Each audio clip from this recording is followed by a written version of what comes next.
f(dx) ni dx ni kiritamiz, ya'ni boshlang'ich olib. Integral 0 dan 1 gacha fx f(x) dx degani buni bo'lgan d fx bo'lgan. To'g'rimi? Barobar 0. Keyingisi xuddi shunaqasi bo'ladi. Mana bunda ham f(dx) ni dx ni kiritamiz, ya'ni go'yoki. Kiritsak 0 1 f kvadrat x f(dx) x ichkariga fx bo'lib kiradi. To'g'rimi? d fx. fx ni deb olamiz. t deb belgilab olsak, mana bunda. Mana misolda demak, integral 0 dan 1 gacha t dt, to'g'rimi? Barobar 0. Bunda 0 dan 1 gacha t ni kvadrati dt barobar 18 deganmi? Barobar 18. Uje elementar funksiya bo'ldi, belgilash kiritib oldik. t dt dan boshlang'ich nimaga teng? t kvadrat taqsim 2 barobar 0 integral 0 dan 1 gacha intervali turibdi. Bunda t kub taqsim 3 interval 0 dan 1 gacha barobar 18. Endi t ni joyiga qo'ya olmaysiz buni, x ni qiymati edi, fx ni qaytarish kerak bor joyiga.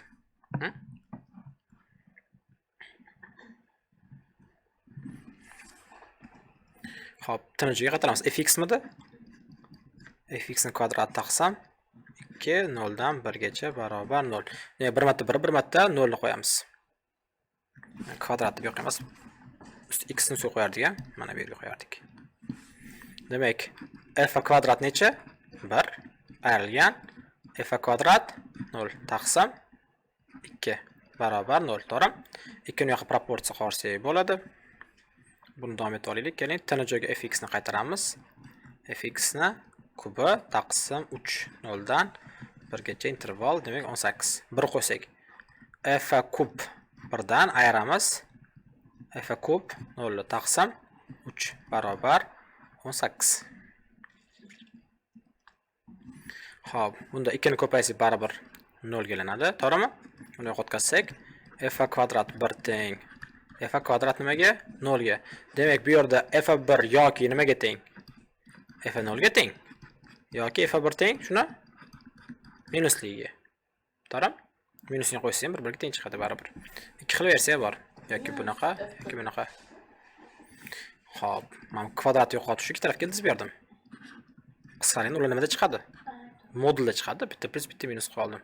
Masalan, f bir joyiga f minus f0 qo'ysangiz ham kvadrati baribir shuni beradi-ku. Men minus yutaveradi kvadrat. O'shani shunaqa qildi. Demak, ikkita qiymat, ikki xil versiya bor. 3 yoq ko'paytiramiz. Shunda f kub 1 ayrilgan f kub 0 50 bo'ladi, 54 bo'ladi.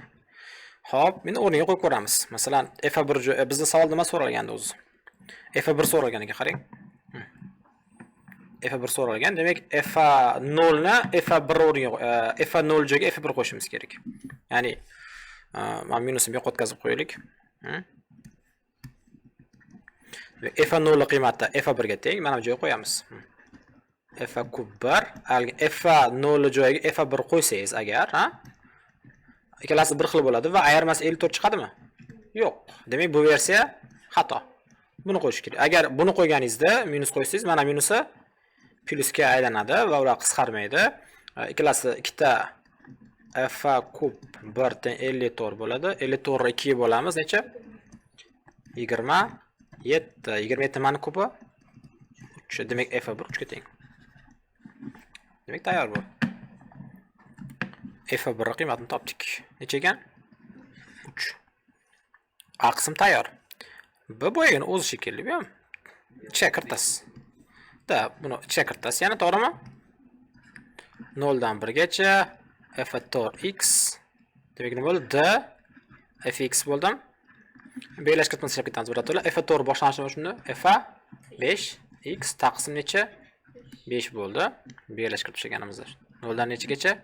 1 gacha. Bir marta 1, bir marta 0 qo'yib chiqamiz. Shunda f5 u 1 ayrilgan. Xo'p, f5 u 0 taqsim 5. Xo'p, f1 bilan f5 qanaqa edi bir-biriga? Teng edi-ku, to'g'rimi? Bunaqa, ya'ni qarama-qarshi f0 teng nima edi?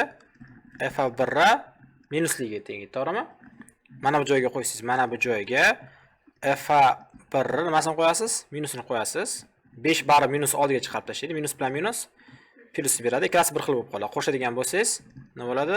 2 ta f5 1 taqsim 5 ga qoladi. To'g'rimi? Ha, f1 biz boya topdik-ku bundan oldingi misolda. 3 edi. 2 ko'paytirilgan 3 ni 5-chi taqsim 5. To'g'rimi?